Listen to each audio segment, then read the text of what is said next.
آ گئی جی وہ بات جو میں کہہ رہا تھا، امیین، ان پڑھ جاہل لوگ جو باتیں کرتے ہیں، اللہ کے فضل سے اس امت میں بھی جاہل لوگ یہی باتیں کر رہے ہیں۔ وَقَالُوا لَن تَمَسَّنَا النَّارُ إِلَّا أَيَّامًا مَّعْدُودَةً، وہ کہتے ہیں ہمیں کبھی بھی آگ نہیں چھو سکتی سوائے گنتی کے چند۔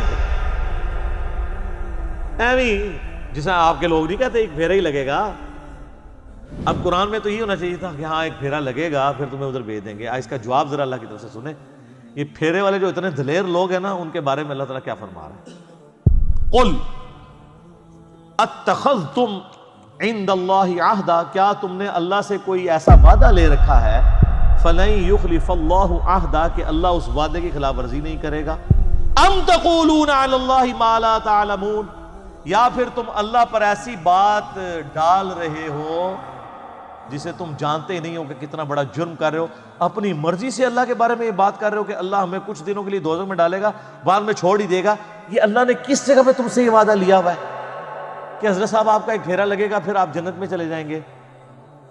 تو ظاہر ہے کہ کہیں بھی نہیں لیا ہوا، تو اللہ ہمارا ہے اس کے مطلب ہے اللہ پہ جھوٹ باندھ رہے ہو۔ سر بخاری مسلم کی حدیث ہے، جس نے نبی علیہ السلام پہ جھوٹ باندھا وہ اپنا مقام دوزخ میں دیکھ لے، اور جو اللہ پہ جھوٹ باندھا اس کی انٹینسٹی ہے کون اندازہ لگا سکتا؟ ناٹ ایٹ آل، ایسا نہیں ہو سکتا۔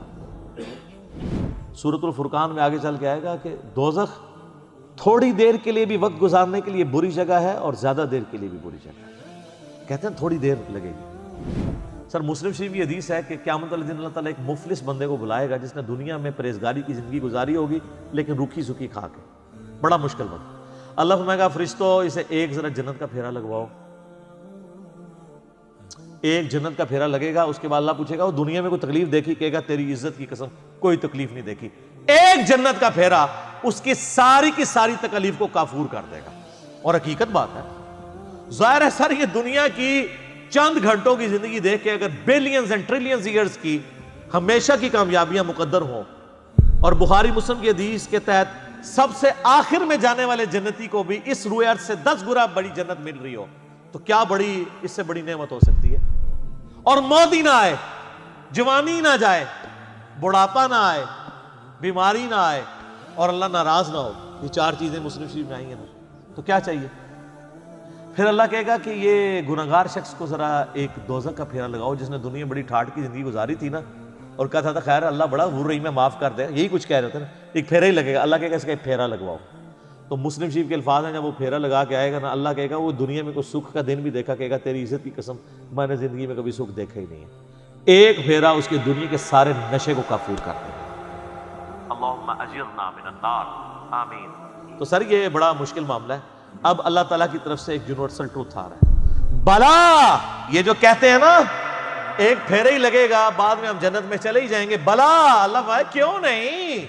من کسب سیئۃ، جس نے ایک گناہ بھی کیا، وَأَحَاطَتْ بِهِ خَطِیئَتُهُ، اور وہ گناہ اس لیول کا ہوا کہ پورے کا پورا اس گناہ میں وہ گھر گیا، اوڑھنا بچھونا اس نے وہ برائی بنائی رکھی، فَأُولَئِكَ أَصْحَابُ النَّارِ، تو وہ جائے گا دوزخ میں، ہم فیہا خالدون، اور رہے گا ہمیشہ ہمیشہ۔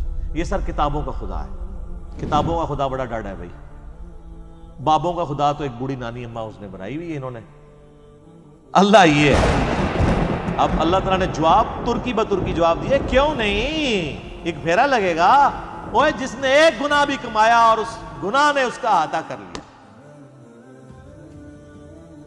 تو میرا خیال ہے اس ایک گناہ کا اگر ہم ذکر کریں، اور وہ سب سے بڑا گناہ آلموسٹ 90% زیادہ مسلمانوں میں موجود ہے،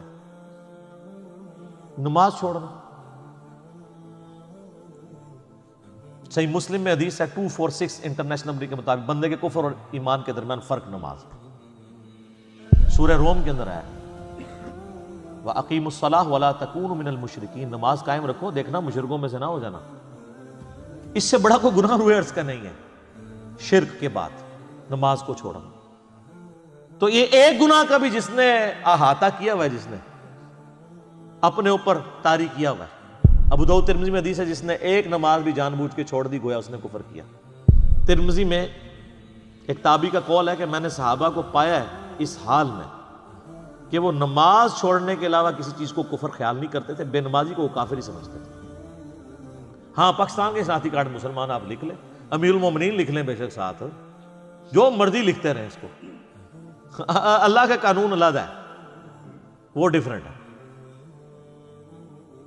اللہم اجرنا من النار۔ اب ساتھ ہی سائملٹینیس کنٹراسٹ آیا، والذین آمنوا، جو لوگ ایمان لے کر آئے، وعملوا الصالحات، اور انہوں نے نیک اعمال کیے، اولئک اصحاب الجنہ، وہ ہیں جنت والے۔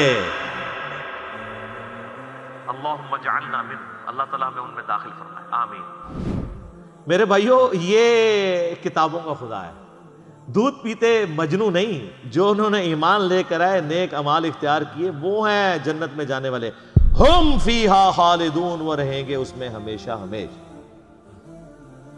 تو یہ میرا ایک یوٹیوب پہ کلپ ضرور دیکھیں آپ لوگ، اللہ کی رحمت سے دھوکہ۔ یہاں پہ بھی لوگ پبلک کو گھیرنے کے لیے ہمارے آج کل ایسے وائزین آئے ہوئے ہیں جو کہتے ہیں جی وہ یہ جی بڑی سخت باتیں کرتے ہیں، بعض اللہ تعالیٰ سے لوگوں کو دور کر رہے ہیں اور سخت سخت باتیں کرتے ہیں، خوشخبریاں سنانی چاہیے۔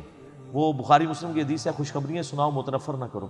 وہ خوشخبری کیا، بخاری مسلم جو حدیث ہے وہ صحابہ کرام کو حضور نے یہ کہتا کہ خوشخبری یہ سناؤ کہ نماز پڑھنے کی کوئی ضرورت نہیں ہے، جو بھی ہے تیرے محبوب کی امت سے ہیں۔ وہ فرائض کے لیے نہیں ہے، وہ چھوٹی چھوٹی جو نفلی عبادات ہیں ان پہ نکیر نہ کرو۔ وہ جی بخاری مسلم میں حدیث ہے، ایک صحابی نے لمبی نماز پڑھا دی، حضور نے اس کو ڈانٹا، کہا تو لوگوں کو متنفر کر رہا ہے۔ وہ سر اس نے سورہ بقرہ آل عمران پڑھ دی تھی، آپ پوری زندگی یہ کام نہیں کر سکتے، 6.5 پارے پڑھ دیے تھے۔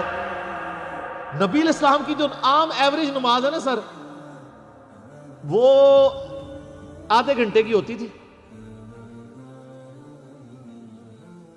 فجر کی نماز آدھے سے پونے گھنٹے کی، عشاء کی بھی اتنی، ظہر اثر بھی 20 منٹ سے کم نہیں ہوتی تھی، کیونکہ بخاری مسلم میں وہ باقاعدہ صورتیں رپورٹ ہوئی ہوئی ہیں جو نبی علیہ السلام پڑھا کرتے تھے۔ تو آپ ذرا اس سے کیلکولیشن کر لیں۔ سنن نسائی میں حدیث ہے، ہم صحابہ کرام کے نبی علیہ السلام کے پیچھے 10 تسبیحات شمار کیا کرتے تھے رکوع اور سجدے میں۔ بخاری مسلم میں حدیث ہے، انس بن مالک کہتے ہیں نبی علیہ السلام جب ہمیں نماز پڑھاتے تھے، رکوع کے بعد اتنی دیر کھڑے ہوتے تھے کہ ہم سمجھتے تھے آپ سجدے میں جانا بھول گئے، اور 2 سجدوں کے درمیان اتنی دیر بیٹھتے تھے ہم سمجھتے تھے کہ آپ دوسرا سجدہ کرنا بھول گئے، آپ اتحیات پڑھ رہے ہیں۔ تو یہ کون سی نماز ہے؟ تو کہانیاں کراتے ہیں، کہتے ہیں جی مختصر نماز پڑھائیں۔ وہ والی مختصر ہے نا، وہ یہ ہے کہ بھی معاذ بن جبل نے 3 گھنٹے کی عشاء پڑھا دی تھی تو کہا گیا بھی 3 کی نہ پڑھاؤ، آدھے گھنٹے کی پڑھاؤ۔ اور تسی تے پڑھتے ہو آدھے منٹ دی نماز، کہانیاں اتوں لیندے ہو، تراویح کر کے 20 بنا رہے ہو، ٹھیک ہے۔ تو یہ ہوں گے اہل جنت، رہیں گے اس میں ہمیشہ ہمیشہ۔ اللہ تعالی ہمیں ان میں شامل فرمائے۔